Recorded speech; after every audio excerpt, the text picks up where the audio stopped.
김진의 돌직구쇼에 오신 여러분 반갑습니다. 김진입니다. 저는 오늘도 이곳 광화문 청계광장에 나와 있습니다.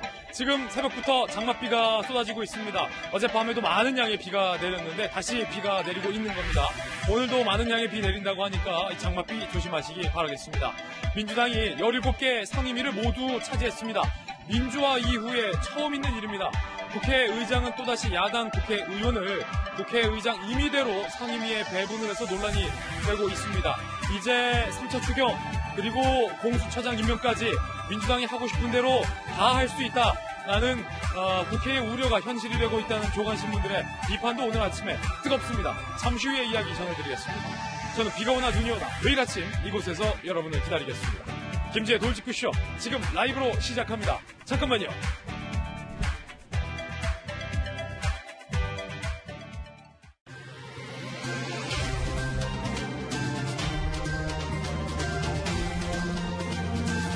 신문 읽어주는 남자입니다. 여야 간의 원내대표 간의 협상이 결렬되면서 그 결과적으로 17개 상임위를 민주당이 모두 싹쓸이를 했습니다.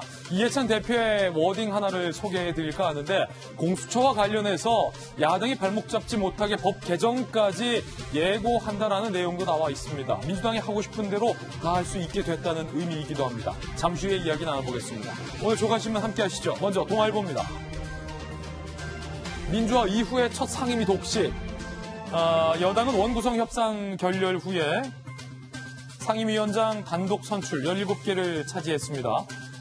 1987년 체제 이후에 32년 만입니다. 야당은 굉장히 반발하고 있습니다. 민주주의가 죽었다라고 반발하고 있는 겁니다. 그리고 여당은 이에 그치지 않고 심야에 상임위를 열어서 3차 추경 무려 35조 원에 달하는 추경 처리에 들어갔습니다.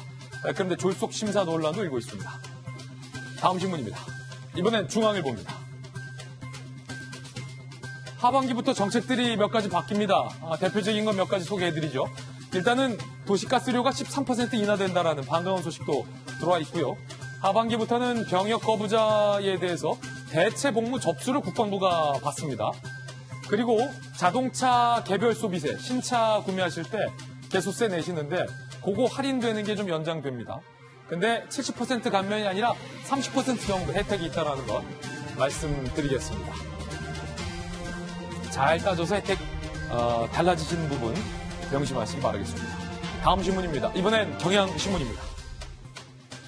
이대로는 안 된다. 청와대로 달려간 간호사들. 사진 한번 보실까요? 제주도에서 근무하시는 간호사입니다. 휴일 없이 코로나 때문에 매우 바쁜 이 제주에서 근무하는 간호사가 왜 청와대 앞까지 휴일을 반납하고 와서 1인 시위를 하는 걸까요? 경향신문은 이 간호사의 외침에 주목하고 있는데 코로나와 같은 또 다른 국가적 위기 상황이 올 수도 있다. 공공병원을 설립하라 라는 간호사들의 외침입니다. 간호사도 부족하고 의료진도 부족하고 공공의료가 부족하다. 현장에 있는 간호사들의 외침이었습니다. 다음 신문입니다. 이번엔 조선일보입니다.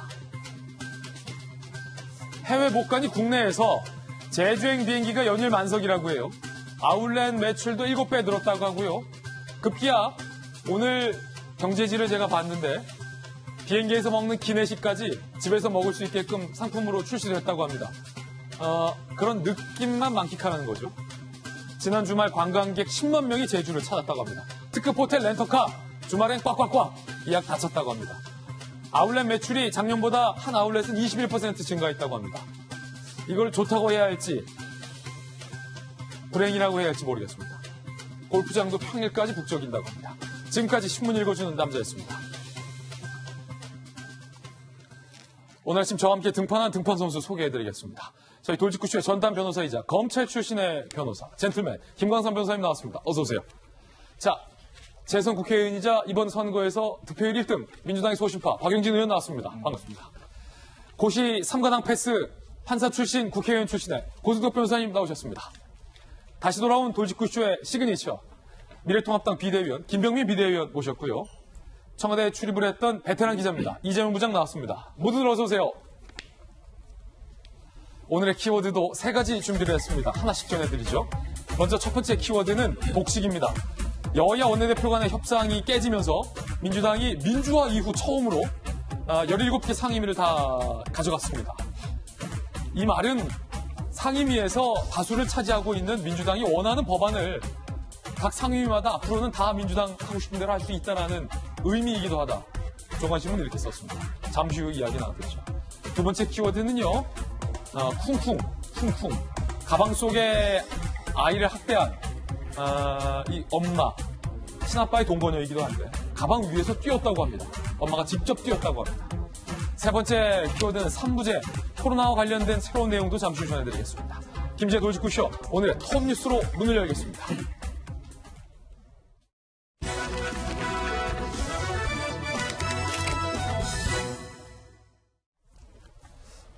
오늘 한 조간신문은요. 민주화 세력이 민주화 이후에 처음으로 상임위를 독식했다라고 썼습니다. 톱뉴스 주제부터 공개하겠습니다. 여러분 어떻게 생각하십니까? 여야는 서로에게 책임을 돌리고 있습니다. 여당은 야당 탓을, 야당은 여당 탓을 하고 있습니다. 어쨌든 협상은 결렬됐고 그것에 따른 결과로 민주당이 17개의 상임위를 다 독식하게 됐습니다. 어떤 상임위 누가 가져갔는지 함께 보시죠. 국회 운영위 김태년 상임위원장, 법사위 윤호중 상임위원장, 예산결산특위도 정성호 민주당, 국토교통위 진선미, 환경노동위 송옥주 모두 다 민주당, 기획재정위 윤우덕, 외교통일위 송영길, 산업통상자원위 이하경, 행정안전위 서영교, 과학방송통신위 박광원, 교육위 유기홍 의원은 제가 생각했습니다. 모두 다 민주당이고요. 정무위, 보건복지위, 국방위, 문화체육관광위 도종환, 농림축산위 이계호, 여성가족위 정춘수, 정보위를 제외한 17개 상임위 모두를 민주당이 다 가져갔습니다.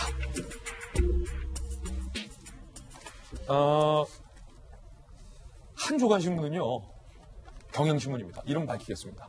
이제 민주당 책임이다. 라고 헤드라인을 썼습니다. 경향신문의 제목이니까 제가 그냥 소개해드린 거고요. 민주화 이후에 처음입니다. 32년간 지속된 여야 배분 관례를 무시됐다. 야당은 반발하고 있습니다. 국회가 청와대 출장소로 전락했다. 우리가 무슨 통법부냐 반발하고 있고요. 103명 상임위원들이 전원 사임계를 제출했습니다. 왜냐하면 민주당 출신의 국회의장이 야당 의원의 상임위를 야당 의원의 뜻과 무관하게 임의대로 국회의장 임의대로 지정했기 때문이죠. 결국은 법사위원장 때문이었습니다. 민주당에서는 이런 안을 고집했다. 야당의 주장인데요. 후반기 법사위원장은 2년 후 대선에서 이긴 쪽이 가져가자. 라는 민주당 안을 결국은 야당이 거부하면서 결렬이 됐고요. 주호영 원내대표는 그 안을 애초에 우리가 가져갈 수 없는 안을 민주당이 계속 제시했다라고 주장을 했습니다. 니들이 다음 대선 이길 수 있으면 그때 가져가봐 라는 비아냥으로 들려서 협상 테이블을 엎고 싶었다. 엄청난 모욕감을 느꼈다. 주호영 원내대표는 이렇게 얘기를 했습니다. 이거 누구 탓이냐? 여야는 서로 네 탓이다라고 하고 있습니다. 여야의 목소리도 들어보시죠. 많은 협상 과정이 있었고 민주당은 그동안 할 수 있는 최대한의 양보를 했습니다. 중에 가합이라고 할 수 있었던 안을 미래통합당이 거부했습니다. 21대 국회, 일하는 국회를 자초시키고 민생의 어려움을 초래한 모든 책임은 미래통합당에 있습니다. 후반기 2년이라도 교대로 하자는 제안을 했습니다만은 그것마저도 받아들이지 않았습니다. 오늘은 일당 독재가 선언된 날로 역사에 기록될 것입니다. 민주당의 총선 승리로 인한 저 희희낙낙과 일방 독주를 국민 여러분의 힘으로 막아주십시오. 자, 오늘 여야 소속의 두 분이 나와 계십니다. 직접 한번 여쭤보겠습니다. 먼저 야당 입장부터 한번 듣죠. 김병민 비대위원님. 네. 민주당에서는 아니 우리가 참을 만큼 참았다. 특히 전날 밤에 주호영 원내대표가 다 합의해놓고서 당일에 안을 틀었다. 김종인 비대위원장이 뒤에서 입김을 지나치게 불어넣은 건 아니냐. 이거 다 통합당 탓이다. 라고 하고 있습니다. 네. 사실입니까? 전혀 사실과 다르고요. 김종인 위원장을 비롯해서 미래통합당의 줄기찬 의견은 사실상 야당이 집권 여당이 견제할 수 있는 유일한 장치인 법사위원장에 대해서 야당에게 배려하지 못하게 되는 상황이라면 여기에 대한 18개 상임위원장 모두 집권 여당이 가져가서 국민들의 뜻에 따라 한번 제대로 해봐라. 할 수 있는 만큼 한번 해보자라고 하는 게 야당의 줄기챈 같은 의견이었다고 이제 생각이 듭니다. 주호영 원내대표가 마지막에 협상안을 가지고 왔던 건 그럼에도 불구하고 마지막까지 더불어민주당과 같이 이야기를 나눠볼 수 있는 논의의 테이블에서 법사위원장의 후반기 논의는 어떻게 할 것인지 그리고 국정조사 등을 통해서 어떻게 원구성 협상이 가능한 안들을 한번 구성해보자는 얘기였고 이 안을 바탕으로 구성원들의 의견을 모으는 과정들이 있었습니다. 아니 그러면 주호영 원내대표가 전날에 민주당이 제시했던 안을 받았다라는 것은 민주당 주장은 전혀 사실이 아니다. 전혀 사실이 아닙니다. 왜냐하면 주호영 원내대표 입장에서는 내부에 대한 구성원들을 설득하기 위해서 더불어민주당이 제시하고 있는 안이 무엇인지를 알아야 구성원들의 설득이 가능한 것 아니겠습니까? 아니 그러면 예. 질문 하나 드릴게요. 민주당에서 제시한 2년 뒤 대선이 이기는 쪽에서 법사위원장을 가져가자라는 네. 안은 왜 안 받은 겁니까? 그러니까 있을 수가 없는 일이죠. 사실은 법사위원장의 기본적인 몫은 지금의 현재 더불어민주당이 과거 야당 시절에 그러했듯 집권 여당과 다수당을 견제할 수 있는 유일한 장치로서 법사위원장을 활용했던 게 지난 국회의 관례였습니다. 이번에 법사위원장을 야당 몫으로 배려해야 함에도 불구하고 더불어민주당이 법사위원장을 가져간 상황이기 때문에 여기서 지금 민주당은 한치도 물러설 자세를 안 보이고 있지 않습니까? 그래서 주호영 원내대표가 얘기했던 마지막 협상안 중에 하나가 그럼 전반기에는 가져간 상태니 후반기에는 야당인 통합당의 몫으로 법사위원장이 양보해라고 주장한 거죠. 예. 근데 이 또한 받아들이지 않는 상태이기 때문에 더 이상 103명 미래통합당 구성원들의 의견들을 모아낼 수는 없었고 크게 협상의 판이 깨지게 된 결정적인 원인은 결국 법사위원장 문제에 달려있다고 생각합니다. 그렇군요. 자, 이번에는 민주당의 박용진 의원께 한번 여쭤보겠습니다.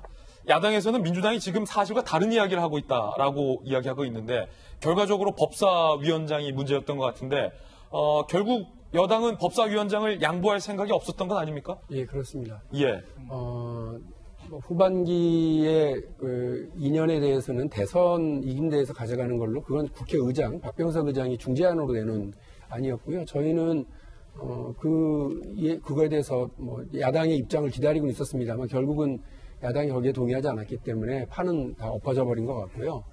역으로 물어보고 싶습니다. 그러니까 법사위원장을 그렇게 주장하시는데 법사위원회 말고요. 정무위원회에서 그렇게들 주장하시는 문재인 정부의 잘못된 경제정책에 대해서 견제하고 비판하고 하실 생각은 아예 없으셨던 겁니까? 국토위원회 위원장을 맡아서 지금 부동산 정책 잘못 가고 있다고 그렇게 얘기들 하시는데 그와 관련해서 대안을 내놓는 야당의 능력을 보여주실 생각은 또 없었다는 겁니까? 왜 다른 상임위는 다 됐고 법사위원장만 내놔라 그러시는지 잘 모르겠어요. 예, 그렇게 해서 지난 20대 국회 마지막에 여상규 의원이 법사위원장을 맡고 있었던 20대 국회 그 난장판 기억 안 나세요? 거기에서 박용진이 내놨던 유치원 3법 그 안에 학교급식법이 있었어요. 2018년 10월 달에 그 법 내놨고 그때 다들 뭐 동의하고 찬성한다고 그랬을 때 그냥 그해 11월 달에 끝났으면 지금 안산에서 저런 일 안 벌어져요. 근데 1년 4개월이나 끌었잖아요. 미래통합당이 법사위 장악하고.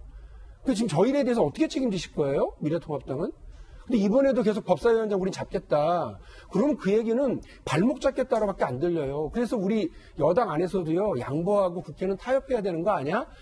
그런 얘기가 있음에도 불구하고 법사위원장만 주장하는 미래통합당의 주장을 저희가 납득이 잘 안 가는 거예요. 예. 정무위원회에서 국토위원회에서 산자위원회에서 그렇게 이야기하시는 경제 분야 무능한 문재인 정부를 비판하고 견제하실 생각 없으시냐고요. 그런 거를 좀 논의하고 국정을 책임지고 국회 역할을 해주기를 기대했는데 그냥 그 법사위원장 안 주니까 뭐 우리 안 한다, 니네가 독재하는 거다 이렇게 얘기하시는 거 정말 실망스럽습니다. 자, 그러면 이번에 다시 한번 야당 입장 한번 들어보겠습니다. 여당의 주장은 우리는 끝까지 하려고 했다. 근데 꼭 법사위원장을 고집하는 이유가 뭐냐? 발목 잡지 않았냐라는 게 지금 여당의 주장인데 김병민 비대위원. 상임위원회 차원에서 아마 통합당의 의원들이 방금 전에 말씀하셨던 것처럼 국정 운영에 대해서 분명하게 견제하기 위한 많은 노력을 할 겁니다. 과거의 전례 같으면 지금 국회에 없고 아마 더불어민주당이 과거 야당이었던 시절에는 장외로 나가서 극한적인 투쟁으로 국회가 마비되는 사태를 봤던 게 지난날 민주당이 야당이던 시절의 모습일 겁니다. 하지만 지금 장외로 나가 있지 않고 원내에 남아서 국회 투쟁을 하겠다는 게 통합당 의원들의 의견이고요. 상임위 내에서도 상임위원장을 갖지 않는 상태에서 얼마든지 야당원의 몫을 할 수 있습니다.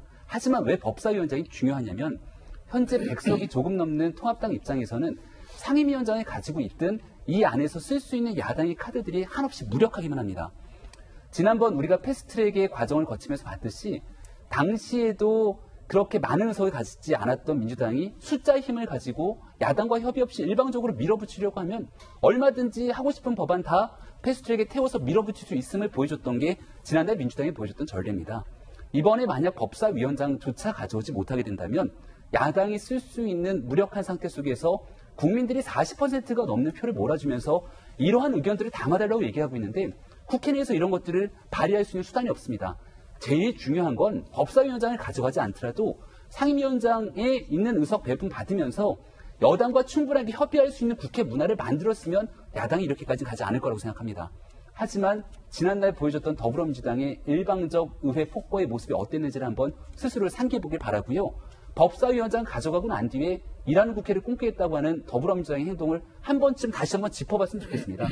추미애 법무부 장관이 나서서 법사위원들이 직접 나서서 하고 있는 지금 현재의 행태는 과연 국민들을 위한 대한민국 일하는 국회를 만드는 일인지 윤석열 검찰총장이 하고자 하는 수사 과정을 무력화시키는 일련의 과정들이 자행되고 있는 것은 아닌지 여기에 대해서 미래통합당은 국민들과 함께 일하겠다는 그런 말씀을 드릴 수밖에 없습니다. 지금 야당에서는 이렇게 반론하고 있어요, 박용진 의원님. 그래서 다 가져가서 잘하고 있냐? 민주당이 법사위에서 하고 있는 행동들 혹은 이번 상임위원장을 다 가져간 게 그게 정상이냐? 되묻고 있는데 박 의원님. 장에 나가지 않았다고 김병민 최고위원, 비대위원 말씀하시는데 그럼 장에 안 나가셨으면 국회 오셔야죠. 어제 상임위원회가 다 열렸어요. 그래서 35조가 넘는 이번 3차 추경안에 대해서 각 상임위별로 심사하고 질의하고 오늘 예결위가 또 소집됐습니다. 예결위는 오실 건가요? 35조는 중요하지 않나요? 코로나 때문에 어려워진 경제 문제에 대해서 미래통합당은 아무런 그런 지적이나 준비나 대안이나 이런 게 없으시다는 건가요? 김태년 원내대표 믿고 더불어민주당 믿고 대통령도 믿고 이해찬 대표도 믿고 다 미운 거 알겠는데 그 미운 거를 실력으로 보여주셔야죠. 상임위원회에서. 법사위원회에서 뭐 엉뚱한 얘기를 하고 있다고 말씀하셨는데 법사위원회를 야당이 굳이 장악하지 않더라도 뭐 야당 법사위원들이 그러한 문제에 대해서 추미애 장관한테 지적하고 검찰총장한테 지적하고 하실 수 있는 거 아닙니까? 그렇게 하셔야죠. 그렇게 안 하고 지금 제가 볼 땐 아까 말씀하셨던 민주당이 과거 야당 때 밟았던 잘못된 전철을 미래통합당이 똑같이 밟아가고 있어요. 수렁으로 가고 있다고요. 늪으로 가고 있다고요. 자꾸 강경모두 그리고 여당 탓, 대통령 탓 이런 거 하다가 야당이 자기 기능 못하면서 국정 다 망가져버리는 그 과정을 밟고 계시는데 니네도 그랬으니까 우리도 그러겠다. 저희 잘못했다니까요, 그때. 그러니까 그렇게 하지 마시라고 여러 차례 말씀드렸는데 똑같이 하고 계시려고 그래요. 이미 밖에 나가서 머리도 깎아보고 단식도 해보고 집회도 해보고 다 해보시고 이제는 아예 국회 보이콧이라고 하는 연성투쟁을 지금 하고 계시는 것 같은데 국민들 다 알아요. 그리고 예전에는 야당이 밖으로 나가잖아요. 그러면 18개 상임위 중에 몇 개는 스톱됐습니다. 근데 지금은 안 그렇잖아요. 야당 밖으로 나가도 국회는 돌아갑니다. 그런데 아무런 존재감도 아무런 실력도 대안도 준비되지 않은 채로 그냥 야당으로서만 목소리만 높이겠다고 그러면 어느 국민이 좋아하시겠습니까? 저는 정말 안타깝습니다. 네, 일단은 여야 두 분의 의견 지금 듣고 있는데 상당히 지금 초반부터 친한 두 분끼리도 굉장히 지금 뜨겁고 치열한 공방이 벌어지고 있습니다. 다른 분들의 의견도 좀 들어보고 다시 여야의 의견도 한번 들어보겠습니다. 일단은 관례가 깨졌다라는 흥미로운 부분도 오늘 조간신문에 제기되고 있는데 그 부분도 함께 보시죠. 친정을 감시할 상임위원장으로 관례가 깨고 다시 갔다. 무슨 얘기냐면 부처 장관 출신이 해당 상임위원장을 맡지 않는 관례가 깨졌다는 건데요. 도종환 3선의 이번에 문화체육관광 상임위원장은 문재인 정부 초대의 문화체육관광부 장관 출신입니다. 국회 상임위원들이 사실은 문화체육관광부에 대해서 날카로운 시선으로 감시를 해야 했는데 장관이었던 분이 이번에는 공수가 바뀌었다. 이계호 3선의 의원 같은 경우도 농림축산식품부 장관 출신인데 이번에 역시 농축산식품해양수산 상임위원장을 맡게 돼서 논란이 되고 있습니다. 일각에서는 장관 맡았던 부서를 비판하겠냐, 감시 기능이 악화된 것 아니냐라는 우려도 중앙일보는 쓰고 있고요. 입단 관례도 파괴됐습니다.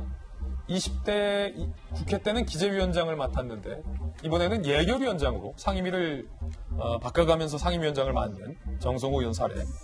그리고 경제 전문가 몰리는 상임위에 20대 국회 정무위 활동의 경험이 전무했을 때 윤관석 신임 상임위원장, 정무위원장도 논란. 진선미 또 교통위원장은 여가부 장관 출신이 교통위원장을 맡게 됐습니다. 일단은 국회 반장 출신의 이재명 기자. 우리가 앞서서 여야의 뜨거운 공방 지금 봤잖아요. 예. 그럼 그대로 차치하고 지금 장관을 맡았던 도종환 장관 같은 경우가 다시 본인이 맡았던 부처를 어떻게 보면 감시해야 할 상임위원장이 됐습니다. 적절합니까? 21대 국회에서 참 여러 가지 관행이 많이 깨지는데, 물론 잘못된 관행이라면 반드시 깨고 청산하고 새롭게 좀 만들어가야겠지만, 사실 이 관행들이란 건 어떻게 보면 다 견제와 균형을 위해서 만들었던 관행이죠. 그러니까 법에 나와 있지 않지만 국회가 지금까지 운영해 오면서 관행적으로 장관 출신이 상임위원장을 맡으면 어떤 일이 벌어지냐면, 국정감사를 당장 하더라도 국정감사라는 게 물론 매년 하지만 1년 단위의 정책만을 감사하는 게 아니지 않습니까? 그러면 얼마든지 문화부 장관 지냈던 도종환 장관이 있는 문화위에서도 당연히 도종환 장관 때 정책까지를 감사할 수밖에 없는데, 과연 거기서 제대로 된 감사가 이루어질 수 있을지 이제 그런 의문이 당장 제기되는 거죠. 그래서 이 17개 상임위를 독식했다. 이 부분 참 중요한데, 미국 같은 경우도 사실은 다수당이 독식을 합니다. 여당이 독식을 하는데, 그러면 책임 정치를 구현한다, 이런 측면에서 이제 가야 될 텐데, 사실 이제 그런 어떻게 보면 국회의 본령이라는 게 견제와 균형인데, 행정부를 감시하고 행정부를 견제하는 건데, 어제만 하더라도 상임위를 독식한 이후에 바로 상임위가 열렸습니다. 16개 상임위가 열려서 35조 원에 이르는 추경, 역대 최대 규모의 추경인데 다 각 상임위에서 모두 다 통과시켰습니다. 그러니까 이게 114처리로 통과되는 모습을 보면서 상임위를 위원장을 맡는 건 좋은데, 그걸 맡으면서 그럼 행정부를 제대로 감시하고 견제하는 역할까지 해주면 참 책임 정치에 부합할 것 같은데, 그런 모습이 보이지 않는다는 것, 그런 점에서 좀 우려가 커지고 있는 게 아닌가 싶습니다. 그렇군요. 이해찬 대표의 입에서 이제 상임위는 다 민주당이 가져갔고, 이제 공수처, 특히 공수처장을 임명하는 것 관련돼 속도를 내야 한다라는 이야기가 나왔습니다. 들어보시죠. 지난 20대 국회에서 공수처 출범과 검찰개혁을 방해하던 법사위는 이제 없습니다. 만약에 통합당이 공수처 출범을 방해한다면 민주당은 공수처법 개정을 포함한 특단의 대책을 마련해서라도 반드시 신속하게 공수처를 출범시키겠습니다. 고승덕 의원님 나와 계신데 판사 출신이시잖아요. 네. 공수처장을 임명하려면 야당의 반드시 동의가 필요하고, 야당의 공수처장 추천위원 2명의 두 명이 반대를 한다면, 민주당이 통과시킨 법에 따르면 공수처장을 임명할 수 없잖아요. 근데 이해찬 대표는 그 법을 뜯어 고칠 수도 있다라는 걸 지금 시사한 겁니까? 그런 것 같습니다. 현재로서는 이제 야당 몫의 그 의원 2명 추천권을 미래통합당에서 지금 가지고 있는 셈인데, 추천을 안 하게 되면은 이제 마냥 늦어질 수 있거든요. 시한이 없습니다. 현재 규정상으로는. 그렇기 때문에 이제 그 야당이 2명의 위원을 추천 안 하는 경우에 어떻게 할 것이냐. 그러면 시한을 둬가지고 추천 안 하는 경우에 마치 그 상임위 배정을 의장이 할 수 있듯이 뭔가 이제 법적인 그 규정상 장치를 하고자 하는 그런 이런 그 논의들이 지금 나오고 있는 것 같고요.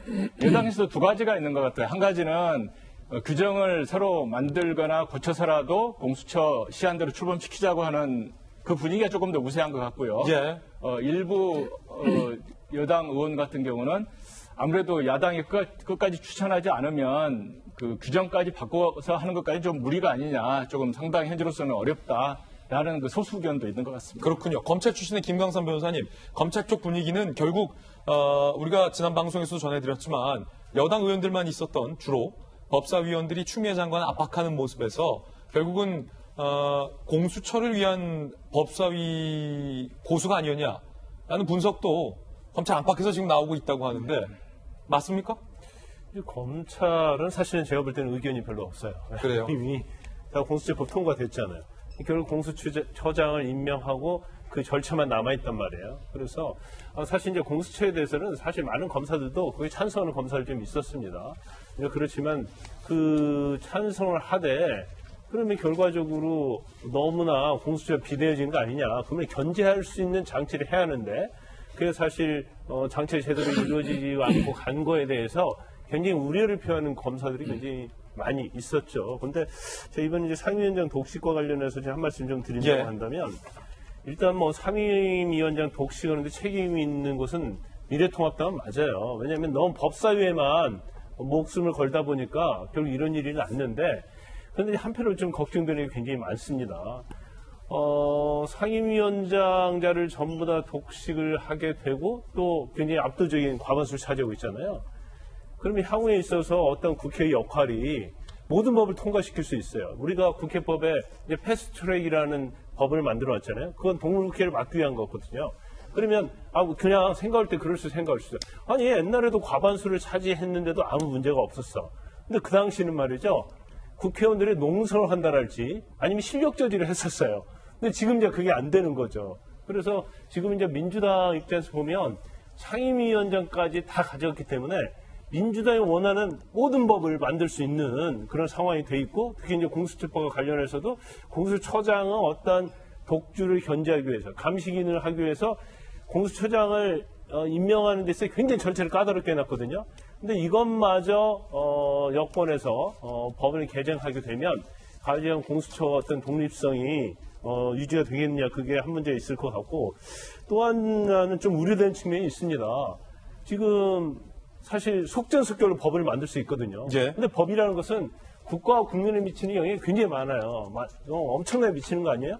일단 법을 개정한다 할지 법을 제정하게 되면 이걸 다시 개정한다 할지 폐지하기 굉장히 힘들어집니다. 왜냐하면 너무나 많은 이해관계가 있기 때문에. 그러면 법 자체가 사실은 개정이랄지 제정되는 데 있어서는 일정한 절차, 그것도 견제 기능이 굉장히 중요하거든요. 근데 그런 것이 사실은 견제 장치가 없다는 거에 굉장히 정말 우려감을 제가 표할 수밖에 없고, 결국은 앞으로 야당이 견제할 수 있는 그러한 것이 아무것도 없거든요. 그러면 여당 내에서 견제가 돼야 한다. 그리고 여당은 향후에서 입법이랄지 정책을 하는 데 있어서는 어떤 정당의 이익보다는 국민을 보고 가는 그런 정책, 법률 제정, 개정 이런 거에 진짜 많은 노력을 해줄 그런 상황이 됐다 이렇게 봅니다. 독식과 관련된 이야기 계속해서 여야 대치 상황은 이어지는데 저희가 준비한 두 번째 이슈를 소개하겠습니다. 함께 보시죠. 청와대 여전히 다주택 세상, 부동산 정책, 문재인 정부의 부동산 정책의 실패 성공을 두고도 여야의 대치는 계속되고 있습니다. 일단은 정치권 바깥에서 현 정부의 부동산 정책을 비판하는 목소리가 나왔는데, 진보적인 성향을 띤 참여연대가 공식적으로 현 정부의 부동산 정책에 맹공을 가했습니다. 함께 보시죠. 문재인 정부가 3년간 21차례 부동산 대책을 발표했으나 땜질식 핀셋 규제와 오락가락 정책 추진으로 주택가격이 여전히 흔들린다.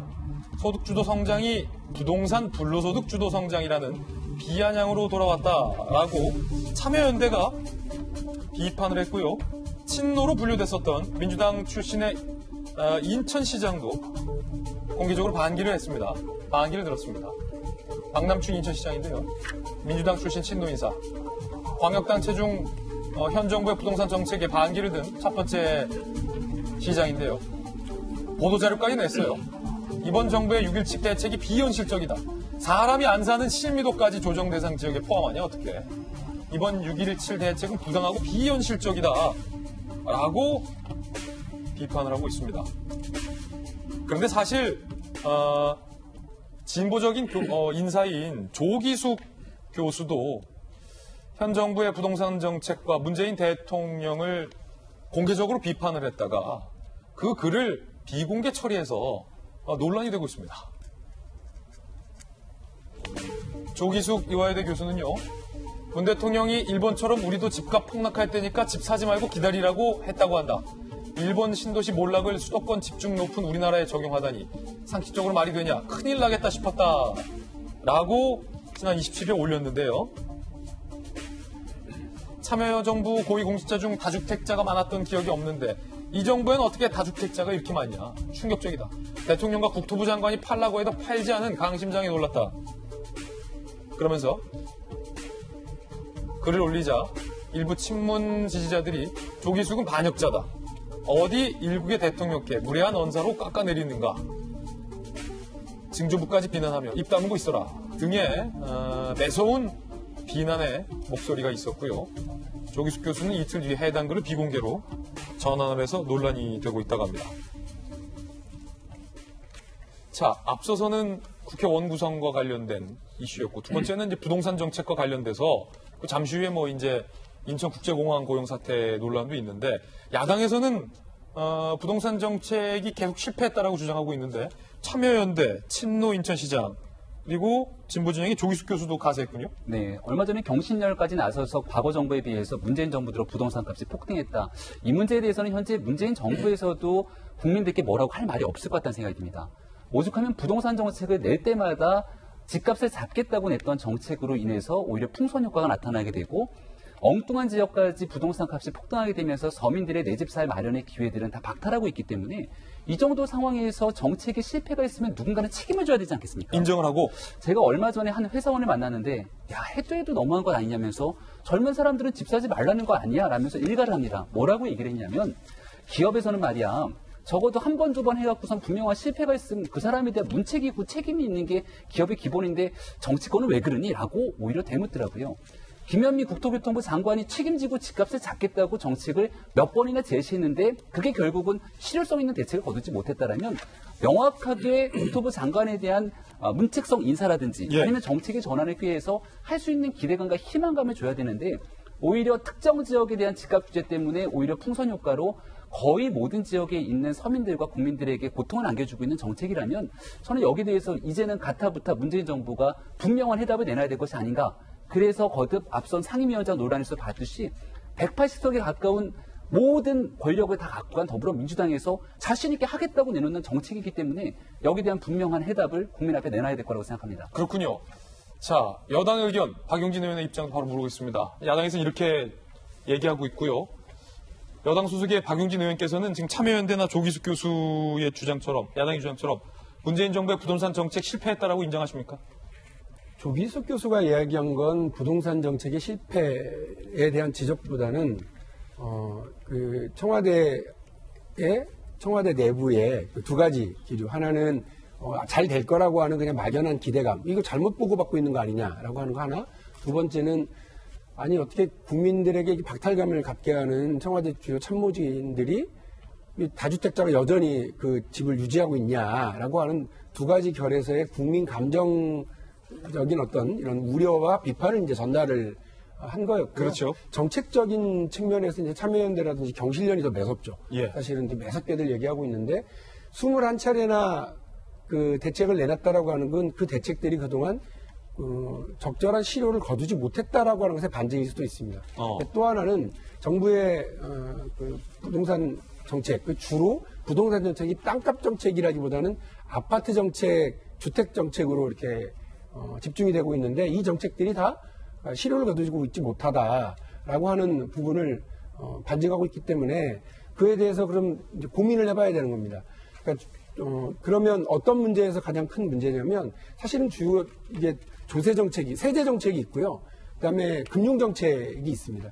그래서 일부가 과하게 많이 가지고 있고 투기의 이 흔적이 있으면 그거를 세금을 통해서 억제하는 것. 또 하나는 대출 같은 것을 해주지 않음으로써 뭐 갭 투자라든지 이런 것들을 하지 못하도록 막는 것이 있는데 이 둘 다가 지금 뭐 만만치 않은 거예요. 그러니까 정부 정책은 뛰는데 그 위에 날아가고 있는 이른바 일부 투기 세력들이 있어서 이 투기 세력들을 잡기 위한 노력들을 뭐 정부로서는 전방위적으로 하고 있다고 하지만 그것이 적절치 못하다. 오히려 정부가 이렇게 뭐 장려했었던 임대사업자로 이렇게 유도하려고 했었던 그 정책조차도 임대사업자들에게 엄청난 특혜를 전해주고 그들로 인한 부동산 아파트값 혹은 전세값 폭등이라고 하는 이런 잘못된 결과를 낳고 있는 거 아니냐라고 하는 지적도 있기 때문에 이 부분을 좀 면밀히 들어봐야 될 것 같고요.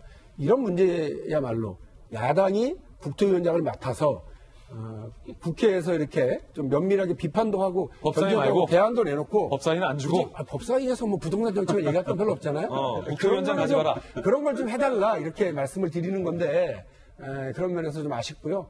제가 이제 좀 있으면 그 예결위가 열립니다. 제가 정무위 소속이기도 하고 예결위 소속이기도 한데 10시부터 예결위가 열려서 이제 거길 또 가봐야 되거든요. 야당도 오셨으면 하는. 그래서 우리 예결사안이 얼마나 중요합니까? 그래서 야당에서 매섭게 좀 질의도 해주고 거기 국토부 장관도 나오니까 국토부 장관한테 지금 뭐 하는 거냐 이렇게 얘기 좀 해주셔야 되는데 저 김현미 장관하고 친해요. 그러니까 막 매섭게 몰아치지 못하는 거죠. 그러니까 사실 그래서 여당은 일정한 한계가 있습니다. 같은 당 소속들이 많으니까 야당이 들어와서 잘못된 거 아니냐, 구멍이 있는 정책 아니냐 이렇게 좀 비판을 해주시는 것이 국민들 전체적으로는 도움이 되는 네. 국회의 모습이다 이런 생각입니다. 그래도 법사위원장은 못 죽인다. 저 일단 낙장 불입. 이미 법사위원장 뽑았어요. 예. 자, 두 분의 의견 들어봤고요. 박용진 의원이 지금 그 예결위 가야 되잖아요. 35조가 넘는 3차 추경안. 네.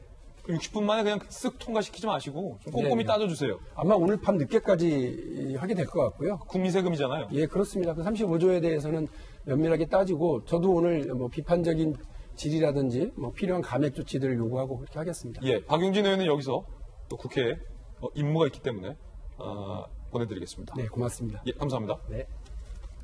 자, 이재명 기자, 조기숙 교수가 조금 전에 봤듯이 문재인 대통령이 세상에 그런 생각을 하다니 깜짝 놀랐다.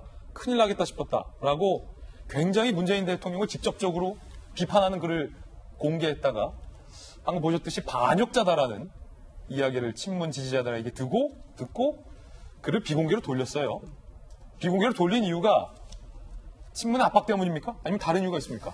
글쎄, 처음엔 많은 언론들이 아무래도 친문 진영에서 강하게 압박을 하다 보니까 이제 조기석 교수가 비공개 처리하는 거 아니냐 이렇게 얘기가 있었는데 오늘 본인은 뭐 그런 압박 때문이 아니라 언론에 판을 깔아주기 싫어서 비공개로 처리했다. 그러니까 언론에서 자기 얘기를 자꾸 이제 기사화하면서 진보 진영조차 반대한다. 이제 이런 식의 프레임을 만들어가니까 거기에 대해서 약간 부담을 느꼈다. 뭐 이런 식의 얘기로 들렸는데요. 아, 친문 압박 때문은 아니다. 뭐 본인은 그렇게 주장하고 있습니다. 그런데 어쨌든 상당히 압박이 있었기 때문에 조기석 교수도 굉장히 고민이 많았지 않았나 싶고 조기석 교수가 지적한 것 중에 두 가지가 있는데 하나는 참모들의 이제 안이한 인식, 아까 전에 박용진 의원도 얘기했지만 과연 대통령한테 적절한 정보를 제대로 제공하고 있는 거냐 이제 이런 문제제가 있었던 거죠. 또 하나가 재미있는데 자, 청와대 참모들에게 노영민 비서실장이 지난해 12월에 자, 다주택자, 특히 수도권, 투기 과열 지역에 집이 있는 사람들은 당연히 한 차례 남겨다 팔아라 이렇게 얘기를 했는데 사실 아무도 움직이지 않았던 거죠. 그거 저희가 정리해봤거든요. 누가 안 팔았고 누가 집 갖고 있는지 그거 한번 띄워주시고 보면서 이재명 기자가 얘기를 한번 해보시죠. 그래서 노영민 실장이 분명 집을 팔아라. 그러니까 지난해 12월 16일이죠. 6개월 이내에 한 채 제외하고 나머지 주택을 다 처분해라. 그 지역을 이제 투기나 투기 과열 지역 이런 데를 이제 했던 건데 수도권이나 세종시 이런 데가 다 포함되는 거죠. 그래서 비서관급들이 다 이제 그걸 판매했나 봤는데 다 판매했나. 근데 실제 공고생 11명이었고 지금 현재 청와대 남아있는 참모는 6명입니다. 그런데 전원 다 집을 그대로 보유하고 있는데 밑에 보이는 것처럼 주택 정책을 담당하고 있는 윤성원 국토교통 비서관조차 강남, 세종 두 채를 그대로 보유하고 있는 겁니다. 아니 그러면 현재 남아있는 참모 단 한 명도 비서실장의 이야기를 안 들은 거네요. 거죠. 그러니까 조기석 실장도 비서실장도 그렇게 얘기하고 그리고 국토부 장관도 얘기하고 대통령조차 얘기하는데 어떻게 참모들이 꼼짝하지 않느냐 이런 지적을 하는 건데 이건 어떤 메시지냐면 국토 정책을 추진하는 비서관조차 이 정책이 먹히지 않을 것이라는 걸 인정할 꼴이 되는 거죠. 그렇게 이해가 되는 거죠, 사람들한테는요. 설마 그렇게까지 인정했겠습니까? 그렇게 사람들이 받아들일 수밖에 없는 거죠. 예. 그러니까 청와대 참모들이 만약에 집값이 이렇게 해서 이 정책 때문에 폭락한다 그러면 당연히 팔았겠죠. 그런데 그건 내 돈이니까. 먹히지 않을 거라고 믿기 때문에 팔지 않는 게 아닌가라고 사람들은 생각할 수밖에 없는 거죠. 그러면은 그런 점에서 조기석 교수가 그래서 너무 놀랍다 이렇게 얘기를 하는 거죠. 조기석 교수가 글을 비공개로 올린 이유가 그거라고 하니까 그걸로 믿을 수밖에 없는 것 같은데 이게 좀 황당합니다. 노영민 비서실장이 불러서 강하게 야단을 쳤다. 한 조가시면 이렇게까지 했는데 그게 벌써 1년이 지났는데 현재 남아있는 6명 참모 중에 그 누구도 부동산 정책을 총괄하는 참모까지도 집을 안 팔았다는 거예요. 김관선 변호사님. 왜 안 팔고 있는 겁니까? 근데 이제 이런 것도 문제가 있어요. 그러니까, 다주택자를 집을 팔아라. 이렇게 지시를 하고, 그걸 반드시 따라야 하느냐. 이것도 문제가 있는 거죠. 자본주의 국가에서. 자기 필요에 의해서도 집을 가질 수도 있고, 경우에 따라 집값이 오를 것 같으니까 또 살 수도 있어요.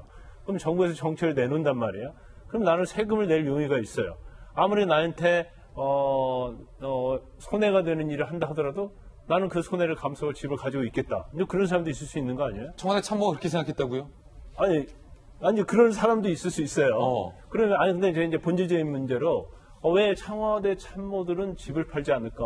그걸 한번 우리가 생각을 해봐야 하는데. 정부는 집값이 떨어진다라고 부동산 정책을 내놓은 건데. 그래서 이재명 기자가 말한 것처럼 지금 21번 정도의 부동산 정책을 했잖아요. 예. 근데 그 자체는 그러니까 부동산 정책 실패했냐 실패하지 않느냐 그건 21번 정도 합정도 했다고 한다면 이제까지 부동산 정책이 먹혀두지 않았다는 거 아니에요. 적어도 앞에 20번은. 그렇죠. 그러면 20번을 실패를 했다는 걸 반드시 인정을 해야 한다고 봐요. 그런데 청와대 참모들 입장에서 보면 일단 집을 팔기 좀 어려운 측면도 있을 거예요. 뭐 세금 문제랄지 아니면 노부모님을 모시고 있다랄지 이제 그런 측면도 있을 수 있고 근본적인 것은 앞으로 주택이 값이 떨어지지 않을 것이다. 거기에 대한 확신이 좀 있으니까 팔지 않은 거고 근데 중요한 것 중에 하나는 그거예요. 권력은 짧죠. 권력은 짧지만 부동산은 길죠. 부동산은 길다. 그렇죠. 오늘도 뭐 명언 좀 준비하신 것 같은데 권력은 짧고 부동산은 길다. 그런 건 아니고요. 그러면 청와대에서 본인이 근무할 시간이 얼마나 돼 있겠어요.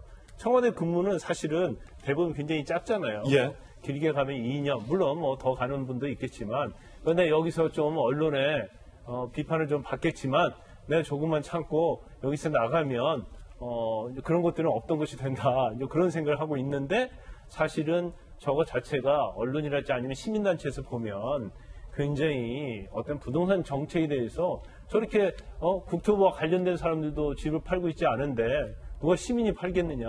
모든 정책이 마치 권력이 있는 자를 위한, 권력이 있으면서도 다주택자를 위한 그런 정책이지 않느냐. 예. 비판을 받을 소지는 굉장히 있다고 봅니다.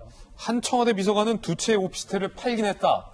하지만 애초에 네 채를 갖고 있어서 각각 아파트를 역시 다주택으로 보유하고 있다. 라는 부연 설명도 좀 드려야 될 것 같습니다. 부동산은 부동산이고 인천국제공항 사태의 논란도 계속되고 있는데 특히 여권 쪽에서 작은 문제를 갖고 자꾸 크게 보도해서 문제다. 라고 또 언론 탓을 했습니다. 서른 최고위원입니다. 작은 문제 가지고 자꾸 크게 이 보도를 만들어내고 그리고 심지어 가짜뉴스까지 동원해가지고 그 상황을 갈등을 자꾸 부풀려 나가는 이 구조 이게 문제가 있는 거 아닌가. 이번 논란의 저변에는 청년들이 취업하기가 힘들다는 것 이게 이제 본질적인 문제죠. 결국은 정부 여권은 인천국제공항공사의 비정규직의 대대적인 정규직 전환은 문제가 아니다. 아주 작은 문제다 있어봤자. 언론이 자꾸 이걸 크게 부풀린다. 청와대에서는 가짜뉴스다. 이렇게 얘기를 하고 있는 건데요. 과연 이 논란에 분노를 하고 있는 청년 당사자들은 어떻게 얘기하고 있을까요? 저희들이 몇몇 청년들을 만나봤습니다. 청년층의 분노는 보수 언론의 가짜뉴스 때문이라는 민주당의 한 중진 의원 발언에 경악했습니다. 청년의 분노는 한낱 가짜뉴스에 현혹된 어리광 정도에 불과한 것입니까? 차별과 차이를 구분하지 못한 정책이라고 생각합니다. 비정규직이란 직책을 무조건적으로 차별을 받고 사회적 약자라고 여겨 논리를 내세우는 것 자체가 말이 안 되고. 고승덕 의원님, 네. 한 청년은 정부가 차별과 차이를 구분하지 못한 데서부터 시작이 됐다라고 얘기하고 그 앞에 있는 청년은 이거를 가짜뉴스다 혹은 언론 탓이다 라는 서른 최고위원의 발언에 충격을 받았다라고 비판하네요. 정부가 너무 쉽게 생각한 것 같아요. 그러니까 비정규직을 정규직으로 해주면 그 전환되는 사람들은 굉장히 고마워하죠. 그분들한테는 분명히 뭐 로또까지는 아니더라도 잘된 건 맞잖아요. 그런데 이제 정부에서 강구하고 있는 게 뭐냐면 요즘 제가 이제 청소년 일도 하고 네. 이렇게 청년들 뭐 상담도 하고 그러는데 옛날 같으면 이제 꿈이 뭐냐고 물어보면 저는 뭐 어려운 사람을 위해서 좋은 일을 하겠습니다 이런 건데 요즘은 꿈과 직업이 같은 거예요. 요즘 청년들 학생들에게 꿈이 뭐냐고 물어보면은 저는 뭐가 될래요. 그래서 직업이 꿈입니다. 그러니까 이 직업에 관한 문제는 꿈에 관한 문제고 꿈은 어떻게 보면 인생의 굉장히 중요한 부분이기 때문에 그만큼 굉장히 직업이 중요하다. 네, 중요한 부분인데 문제는 이제 그 인국공 사태 같은 경우는 저는 본질이 뭐라고 생각하냐면은 좋은 직업, 이게 꿈이기 때문에 좋은 직업을 갖기 위해서 몇 년씩 투자하는 사람들이 많아요. 대학도 4년에 졸업 안 하고 6년, 7년씩 걸려서 졸업합니다. 왜? 자기가 원하는 직업을 갖기 위해서 그러는 거죠. 그런데 자기가 그만한 노력을 해서 어느 직업, 자기 나름대로 정말 평생 일하고 싶은 직장을 골라서 지금 준비를 하고 있는데 누군가는 꿈의 직장에 갑자기 자기만큼 노력을 하지 않고서 되는 거예요. 또 공무원 시험 같은 경우는 요즘 100대 1 정도 됩니다. 뭐 9급 공무원도. 그렇기 때문에 정말 몇 년씩 그렇게 자기 인생을 바쳐가면서 귀중한 그 인생의 황금기를 바쳐가면서 준비하는 청년들이 있는데 누구는 들어갈 때 만약에 내가 그걸 알았더라면 그 노력을 거기다 쓰지 왜 다른 데다 쓰겠습니까? 그렇기 때문에 단순히 있는 사람들의 행복에 관한 문제가 아니고 어떤 꿈을 갖기 위한 그 진입에 대해서 그 몇 년씩 피나게 노력하는 이 많은 청년들, 그 학생들의 그 꿈의 문제이기 때문에 이건 가볍게 정부가 뭐 왜 좋은 걸 가지고 이렇게 시비 거느냐 이렇게 따질 문제는 아니라고 봅니다. 그렇군요. 그런가 하면 인천국제공항공사와 또 이번 정규직화에 반대하는 기존 정규직 노조 사이에 진실게임 공방도 벌어지고 있습니다. 어떤 내용인지 함께 보시죠. 지금 정규직 노조 측에서 주장하는 것은 인천국제공항공사에서 뭐 어디의 지시로 갑자기 대통령이 방문했던 전후로 갑자기 막 급작스럽게 이렇게 정규직을 전환하라 했던 것이 아니다. 다 협의했다. 라고 정부는 지금 해명하고 있는데 그게 사실이 아니다. 라고 지금 주장을 하고 있는 겁니다. 그런 주장이 나온 거예요. 이번에 정규직 전환 대상이었던 보안 요원들이 원래부터 인천국제공항 자체가 직고용으로 생각하지 않았다는 겁니다. 자회사로 채용을 하기로 이미 노조와 인천국제공항이 합의를 해왔다는 거예요. 제3기 노사전 합의안에 따르면 보안요원 1902명은 별도 회사 사업부자 방식으로 보안경비 1729명과 구별해서 편제한다. 보안요원은 자회사 전환이 명시되어 있고 이게 인천국제공항 공사 사장도 이미 서명을 해놨다라는 겁니다. 그런데 갑자기 인천국제공항공사에 구본한 사장이 22일에 이거를 직고용하겠다, 직접 고용하겠다라고 발표를 한 겁니다. 항의하는 직원들에게 구본한 사장이 직고용은 공사 권한이 아니다 라고 얘기를 했다는 건데요. 그러자 정규직 노조에서는 반발하고 있습니다. 구본한 사장 말 봤지 않느냐, 공사 권한이 아니라고 하지 않느냐, 이거 공사가 원하는 게 아니다, 어디에선가 지시하는 것인데 충분히 유추가 가능한 것이다 라고 현재 비판을 하고 있는 상황입니다. 김병민 박사님, 네. 그렇다면 이게 사실이라면, 네. 정규직 노조의 주장이 사실이라면 인천국제공항에 구본한 사장도 원치 않는 걸 지금 하고 있다는 얘기가 되는 거고, 급기야 사장이 서명하고 노조 측이랑도 다 합의된 것을 깨고서 지금 갑자기 이렇게 정규직 전환을 하는 거고, 이미 협의 중이었다라는 정부의 주장은 사실 아닌 게 되는 건데요. 그러니까 굉장히 좀 당혹스러운 내용일 겁니다. 정부 그리고 인천공항 국제공사 입장에서는 지금 얘기가 나온 것처럼 노사 전 합의를 통해서 노조가 주장하고 있는 바에 따르면 여기에 대해서 직고용이 아니라 자회사에 편제하는 것으로 결정이 냈다는 건데 이걸 누군가가 뒤집어 엎었다는 거지 않습니까? 게다가 우리가 잘 보고 있는 것처럼 인천공항공사는 문재인 대통령 취임하고 나서 비정규직의 정규직 전환을 외치면서 처음 방문했던 곳이기 때문에 그 상징성으로 이 정권이 하고자 하는 의지가 있는 것 아니냐라고 바라볼 수 있는 지점이 있는 것 같습니다. 근데 이 문제의 핵심과 본질을 다시 한번 우리가 되짚어서 돌아가 보면 이 정부는 비정규직의 정규직화를 하겠다라고 하는 굉장히 큰 대의가 있는 겁니다. 이렇게 좋은 대의를 하겠다고 하는데 소수의 작은 목소리들 때문에 이 대의가 흐트러지는 게 별로 못마땅한 것 같아요. 근데 우리가 현재 정부의 부동산 정책이나 지금 있게 되는 비정규직의 정규직 전환 정책의 여러 가지 모습들을 보게 되면 가고자 하는 목적은 분명한데 그 목적을 달성하기 위해서 체계적으로 준비하고 이것들을 실현시킬 능력이 있는가? 이 부분을 좀 묻지 않을 수가 없거든요. 하려고 부동산 집값 짜겠다고 내놓는 정책으로 인해서 집값은 오히려 올라가고 이렇게 비정규직을 정규직화시키겠다고 하는 의미를 갖고 정책을 구현하지만 결국 그 길이 청년들의 고용과 취업에 대한 공정성의 기회를 박탈하고 앞으로 있게 되는 더 나은 양질의 일자리의 기회를 오히려 박탈하는 것 아니냐는 두려움과 위기감이 있는 겁니다. 그리고 현재 들어와 있는 직원들의 입장에서 바라볼 때도 앞으로 들어오게 되는 사람과 우리가 들어가서 일하는 사람에 대한 고용과 취업에 대한 형평성 문제를 제기할 수밖에 없는 거거든요. 현 정부가 기회는 평등하고 과정은 공정하고 결과는 정의로울 거라고 얘기하지 않았습니까? 그 출발선상은 기회에서 바라봐야 된다고 저는 생각을 합니다. 우리가 왜 젊은 세대들을 대상으로 정말 안타깝고 속상한 얘기가 유사 이래로 부모 세대보다 더 못 살 수 있는 유일한 세대가 되는 것 아니냐는 얘기를 많이 하거든요. 기회를 공평하게 만들어주는 건 매우 매우 당연한 일이고 현 정부가 해야 되는 건 여기에 한 가지 덧붙여서 앞선 부모 세대보다 청년들과 미래 세대가 더 풍성한 기회를 가질 수 있도록 도와줘야 되는 겁니다. 근데 풍성한 기회를 가지도록 도와주는 것은커녕 기회를 오히려 공정한 잣대를 무너뜨리고 거기에 대해서 앞으로 들어올 수 있는 사람의 공간까지 줄어들게 만든다면 애당초에 실현하고 꿈꾸려고 했던 정의로운 국가는 좀 반대의 길을 가는 것 같다는 생각이 지울 수가 없습니다. 그렇군요. 만약에 노사 합의까지 뒤집을 정도의 어딘가의 지시가 있었는지 여부는 아직은 단정할 수는 없고 한쪽의 주장이기 때문에 확인을 해봐야겠습니다만 만약에 이게 사실이라면 지금 김병현 박사님 얘기했던 것처럼 굉장히 급했다. 네. 그건 문제 삼으시는 거죠. 정치적인 목적 때문에 나머지에 있는 현실적인 내용들을 다 엎은 것 아니냐라고 사람들이 주장할 수밖에 없을 합의까지? 겁니다. 그러니까 이 부분에 대해서 분명하게 인천공항공사에서 이야기를 끄집어내서 사실을 밝힐 수 없다라면 이제는 혹시 정부 정치권에서 이 문제에 결부된 사항들은 없는 건지 사실은 청년들이 성토되는 목소리가 있기 때문에 청와대가 직접 나서서 해명할 때가 됐다고 생각합니다. 예, 김병현 비대위원회 어쨌든 개인 견해라는 거 말씀드리고요.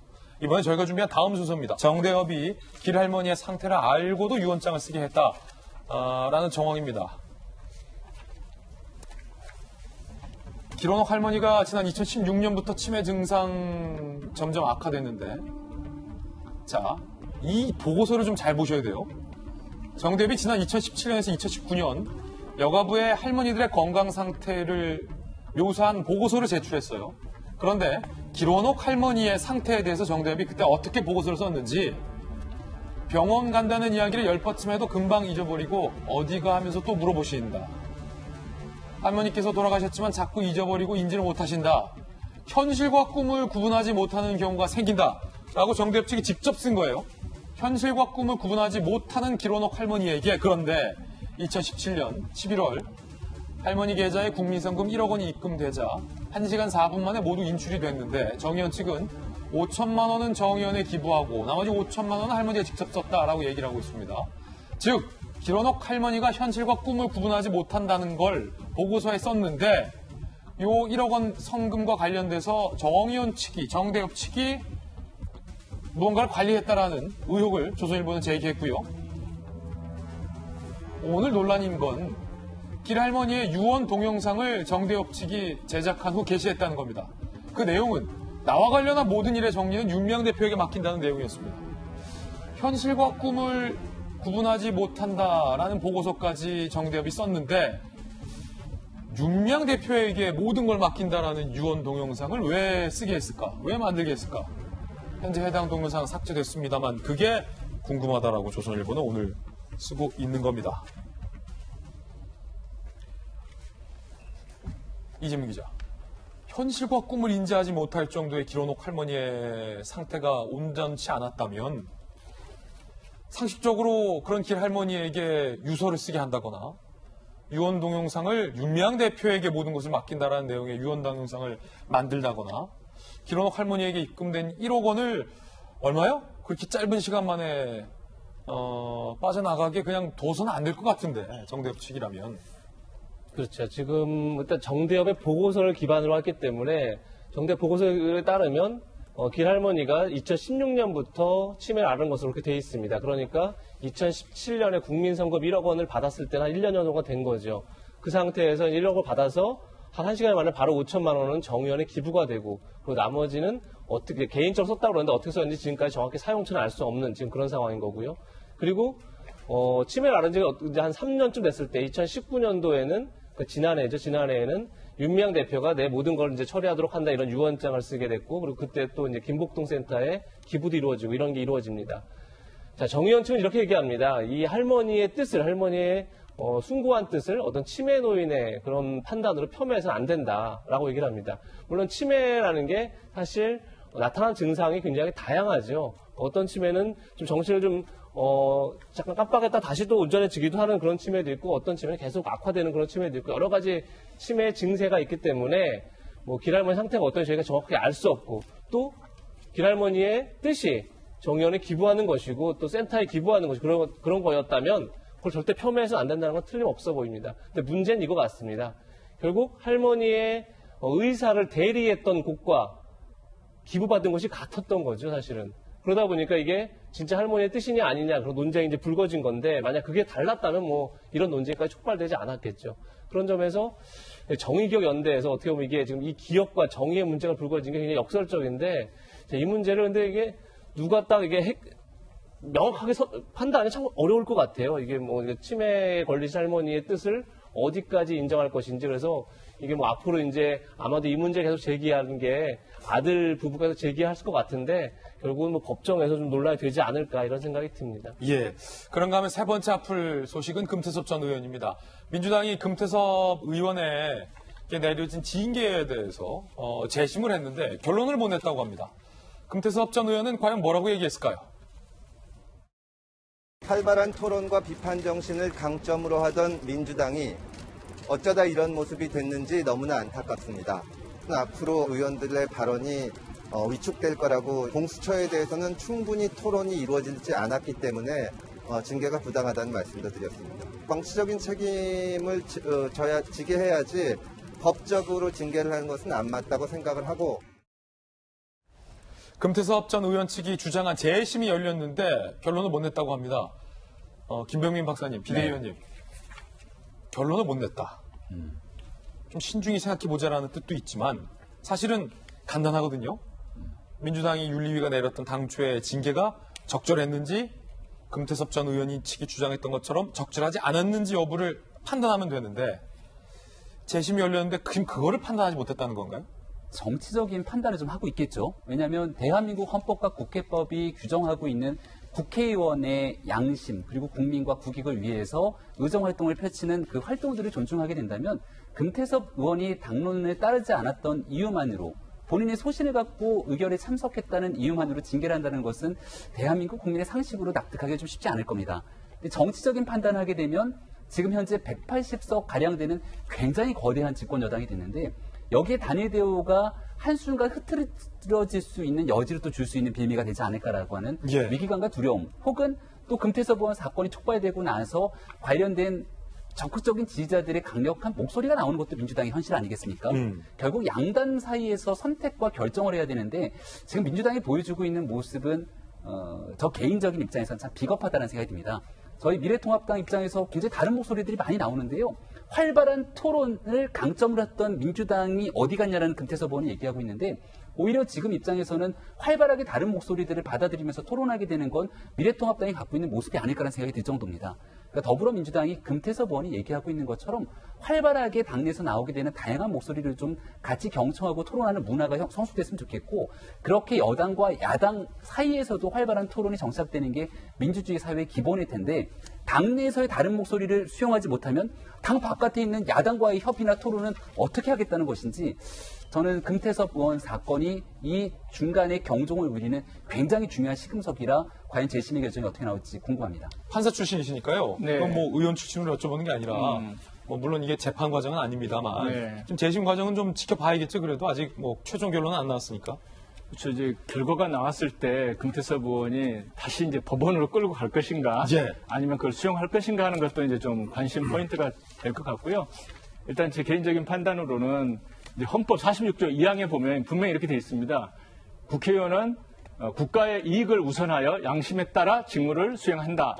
근데 지금 이제 국회에서 마이크 잡고 하는 발언 또는 그 표결 이런 것들은 국회의원의 헌법상 직무거든요.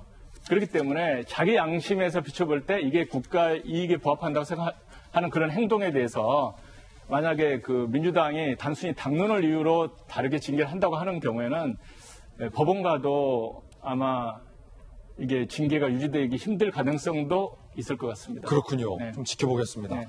이번엔 저희가 준비한 다음 주제입니다. 코로나 상황도 한번 점검해보죠. 코로나로 인해서 정부가 기업들에게 여름 휴가를 3부제로 하면 어떻겠냐라고 제안을 했습니다. 어떤 내용일까요? 전체 기업 71.4%가 지난해 여름에 여름 휴가를 7말 8초에 실시했다고 합니다. 뭐 대한민국이 휴가철이죠. 성수기가 여기 아닙니까? 7월 말에서 8월 초까지. 가장 또 덥고 좀 짜증나는 날씨기도 하고요. 지치는 날씨기도 하고요. 짧은 기간 국내 여행객이 몰려서 황금 연휴 때처럼 확진자가 증가할 것을 정부는 걱정하고 있습니다. 근로자 100인 이상 민간 사업자 약 2만 곳에 기간과 인원과 장소를 3부제로 좀 분산해라. 여름휴가를 권고했습니다.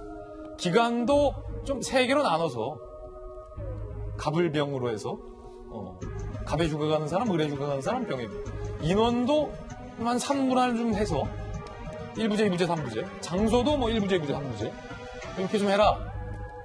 7월 초에서 9월 초에 나눠서 비성수기 때 가족 중심 유명 관광지는 좀 피해야 된다라는 얘기를 했습니다. 정부가 이런 고민을 할 수밖에 없는 게 지금 계속해서 집단 확진이 나오고 있습니다. 사찰에서도 코로나19 집단 확진이 나왔습니다. 사찰에서도요. 사실은 사찰하면 산속에 있어서 좀 뭐랄까요, 좀 도심이랑 좀 떨어져 있어서 상대적으로 좀 안전한 거 아니냐라는 생각을 하기도 했는데 이젠 사찰도 안전지대가 아니라는 것. 광주 동구의 광륵사와 관련돼서 12명의 확진자가 발생했습니다. 스님 포함해서요.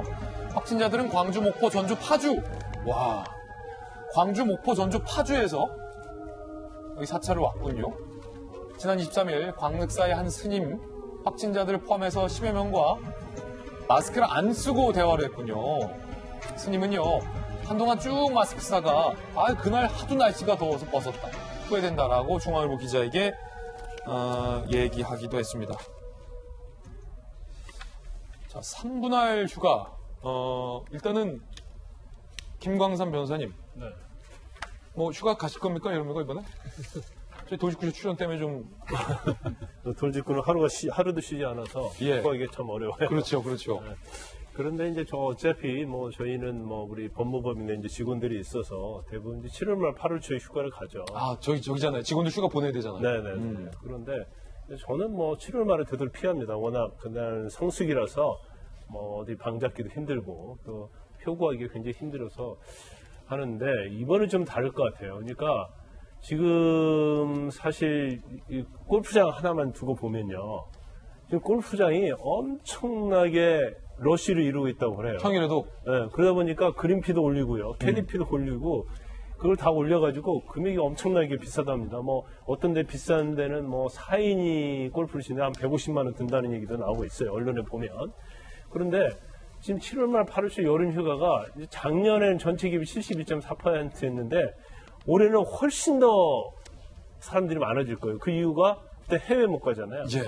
해외 못 가고 국내 피서지로 몰릴 것이고 그다음에 두 번째로는 지금 굉장히 코로나로 엄청난 스트레스를 받고 있기 때문에 다 휴가 가고 싶어서 그날만 손꼽아 기다릴 수가 있어요. 그래서 이제 정부의 저런 방침 자체는 제가 볼 때는 굉장히 정책인 적절하다고 봅니다. 근데 문제는 어떤 게 있냐면 사실 휴가를 강제할 수 없거든요. 더군다나 이제 노조가 있는 그러한 사업장 같은 경우에는 휴가를 갖다가 일부러 분산 배치하면 이건 법 위반이 될 수 있는 소지가 있어요. 노조에 대해서 어떻게 보면 강압을 하는 거고 직원에 대해서 휴가를 강제하는 거기 때문에 그래서 과연 정부의 저런 정책이 과연 효과가 거둘지 어쩔지는 모르겠지만 아무튼 이번 7월 말 8월 초 휴가가 과연 우리나라 대한민국에 다시 코로나로 인해서 대유행의 어떤 점화가 시작되냐 시작되지 않느냐 그런 어떤 시발점에 와 있다고 생각합니다. 그래서 좀 되도록이면 정부의 정책도 굉장히 중요하지만 스스로 좀 자제하고 스스로 어떻게 보면 사람 많은 곳에 가지 않는 그러한 좀 많은 생각을 가지고 절제가 됐으면 좋겠다 이런 생각이 듭니다. 그런가 하면 미국에서 트럼프 대통령이 이른바 센 척을 했지만 실상은 코로나 때문에 굉장히 중무장을 하고 있다는 지적도 오늘 나왔습니다.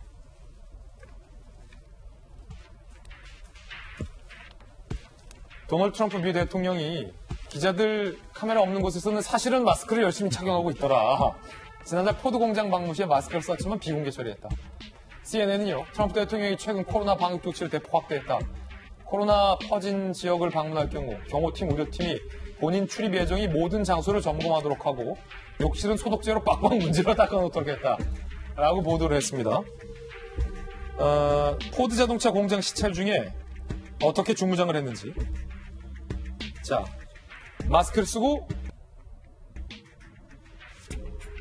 이 사진을 공개하지 않았다는 거예요.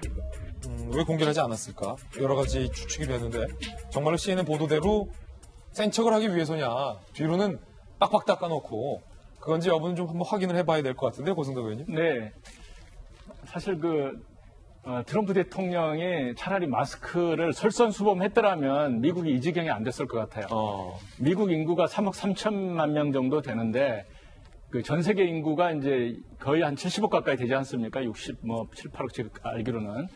그런데 막상 이 확진자 수하고 사망자 수는 전 세계 4분의 1 수준이에요. 거의 4분의 1입니다. 예를 들어서 지난 밤에 이제 한 1,000만 명 그 전 세계적으로 돌파했지만 미국은 250만 명 확진자가 돌파했거든요. 그러니까 인구 비례로 보면 도저히 설명할 수 없는 일이 지금 미국에서 일어나고 있고, 그럼 이런 게 왜 이렇게 되느냐? 미국이 뭐 의료 체계가 다른 후진국보다 더 못하냐? 아니거든요. 이 코로나 바이러스가 의외로 약합니다. 전파력은 강할지 몰라도 눈, 코, 입만 정확하게 봉쇄하고 있으면 잘 안 걸리는 병이에요. 그렇기 때문에 이 마스크가 굉장히 중요하고, 우리나라 이 지금 중대본에서도 마스크 쓰는 경우는 그 85% 정도의 그 감염 그게 떨어진다, 전파가 안 될 수 있다, 이렇게 굉장히 효과적인 수단이라고 하는데 왜 트럼프 대통령이 마스크를 저렇게 안 쓰는 걸 고집하고 있는지 저는 이해할 수가 없고요.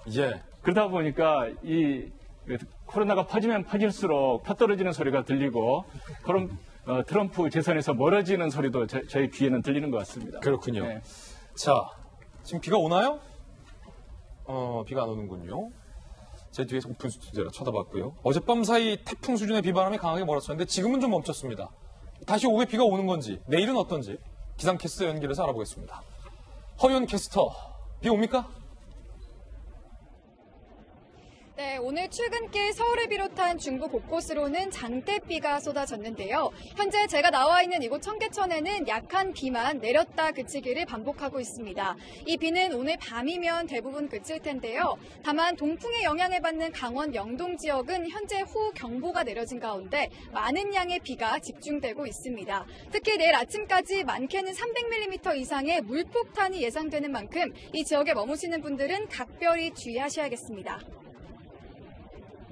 앞으로 비구름대는 동쪽으로 이동하면서 장맛비는 동해안 지역에 집중되겠습니다. 강원 영동에는 300mm 이상, 시간당 80mm가 넘는 폭우가 쏟아지겠습니다. 그 밖에 수도권과 강원 영서, 경북 북부에는 20에서 60mm, 충청과 남부 지역에는 5에서 20mm 정도의 비가 예상됩니다. 오늘 한낮에는 서울과 대전이 23도, 부산은 26도에 머물면서 어제보다 3도 정도 낮겠습니다. 이번 비가 그치면 당분간 장맛비는 소강 상태를 보이겠고요. 돌아오는 일요일 또다시 장맛비가 내리겠습니다. 현재 대부분 해안에는 강풍특보가 내려져 있습니다. 너울성 파도도 높게 일고 있는 만큼 해안가 안전사고에 각별히 유의하셔야겠습니다. 지금까지 청계천에서 채널A 뉴스 허유원입니다.